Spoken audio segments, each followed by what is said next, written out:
Hi friends, welcome back to my channel. Friends, ಇವತ್ತು ನಮ್ಮ ಶಾಲೆ ಮಗು ಒಂದು ಕತೆ ಹೇಳಿದೆ. ಹಾಗೆ ನಮ್ಮ ಶಾಲೆಯ ಪಕ್ಕದಲ್ಲಿರುವ ಲಕ್ಷ್ಮೀ ಜನಾರ್ದನ ದೇವಾಲಯದ ವಿಡಿಯೋಸ್ನ ನೋಡ್ಕೊಂಡು ಬನ್ನಿ ಫ್ರೆಂಡ್.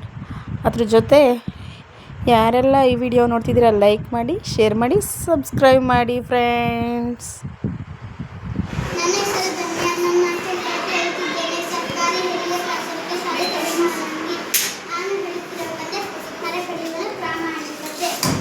ಒಂದಾನೊಂದು ಕಾಲದಲ್ಲಿ ಹುಡುಗಾಟ ಕಾಡಿತು. ಆ ಕಾಡಿಗೆ ದಿನಾಲೂ ಒಬ್ಬ ಮರಕಡಿಯನು ಬರುತ್ತಿದ್ದನು. ಅವನು ಬಡವನಾಗಿದ್ದನು. ಅವನು ಕಾಡಿಗೆ ಹೋಗಿ ಒಣಮರವನ್ನು ಕಡಿದು ಸಂತೆಗೆ ಸಾಗಿಸಿ ಬಂದ ಹಣದಿಂದ ಬದುಕು ಸಾಗಿಸುತ್ತಿದ್ದನು.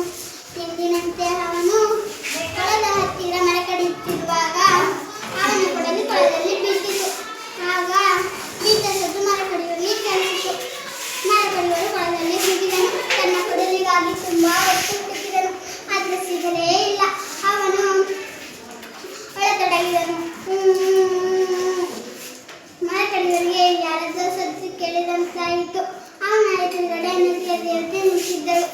ನಿನಗೇನು ತೊಂದರೆ ಆಯಿತು? ನನ್ನ ಬಳಿ ಹೇಳಿಕೊಡು ಎಂದು ನದಿಯ ದೇವತೆ ಕೇಳಿದಳು. ಆಗ ಮರ ಕಡಿಯುವನು, ನನ್ನ ಕೊಡಲಿ ಈ ಕೊಳದಲ್ಲಿ ಬಿದ್ದಿತು ಅಂತ ಅಳುತ್ತಾ ಹೇಳಿದನು. ನದಿಯ ದೇವತೆ ಕೊಳದಲ್ಲಿ ಮುಳುಗಿದಳು. ಅವಳು ಬೆಳ್ಳಿಯ ಕೊಡದ ಜೊತೆ ಮೇಲೆದ್ದಳು. ಇದು ನಿನ್ನದೇ ಎಂದು ನದಿಯ ದೇವತೆ ಕೇಳಿದಳು. ಆಗ ಮರ ಕಡಿಯುವನು, ಅಲ್ಲ, ಇದು ನನ್ನದಲ್ಲ ಎಂದಾಗ ಎರಡನೇ ಬಾರಿ ಕೊಳದಲ್ಲಿ ಮುಳುಗಿದಾಗ ಈ ಬಾರಿ ಅವಳು ಚಿನ್ನದ ಕೊಡದ ಜೊತೆ ಮೇಲೆದ್ದಳು.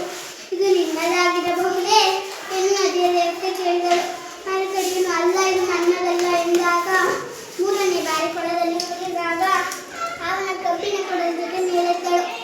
ಆಗ ಮರ ಕಡಿಯುವನು ತನ್ನ ಕೊಡಲಿ ನೋಡಿ ತುಂಬಾ ಸಂತೋಷದಿಂದ, ಹೌದು ಹೌದು ನನ್ನ ಕೊಡಲಿ ಎಂದು ಜೋರಾಗಿ ಹೇಳಿದನು.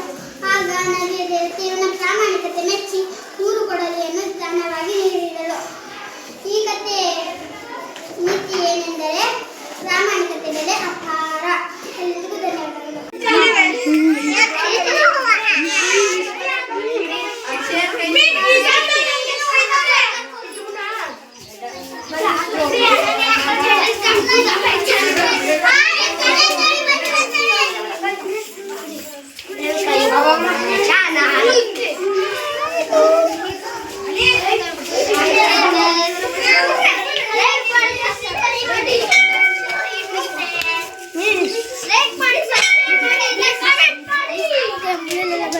ಹೋದ್ರೆ ಅರ್ಥ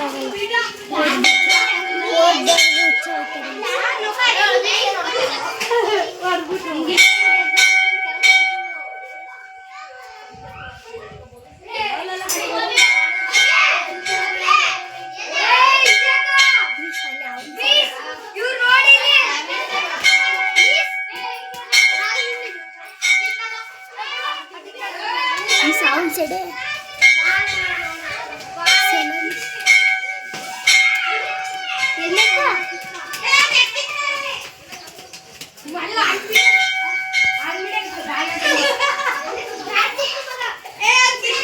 ಏನ್ ನೋಡ್ತಿದ್ದೀರಿ?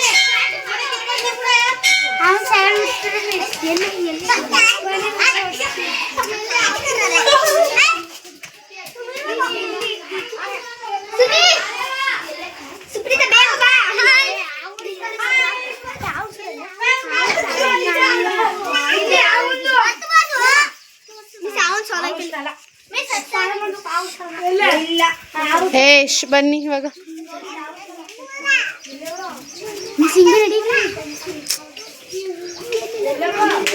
ವಾಟರ್ ಇದೆಕಪ್ಪ.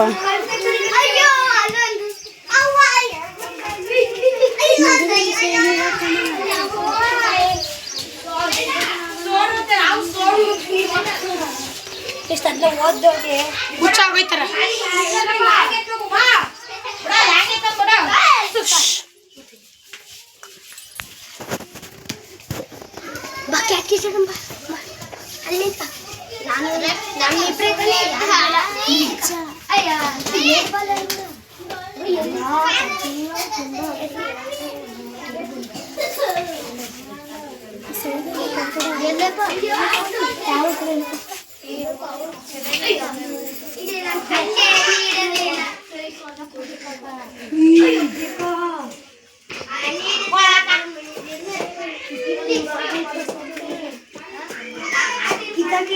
माझ्याकडे सगळं डिस्कस ना कडा